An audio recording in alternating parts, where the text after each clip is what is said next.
काठपदरी साडी ग पैंजण हे पायवंदी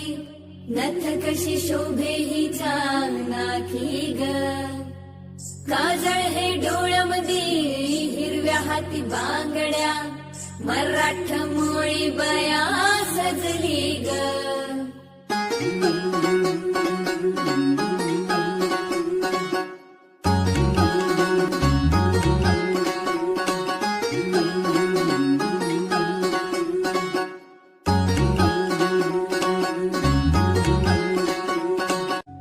काठपदरी साडी ग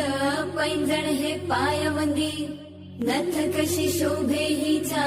नाकी ग काजळ हे डोळ्यामध्ये हिरव्या हाती मराठ मोळी बया सजली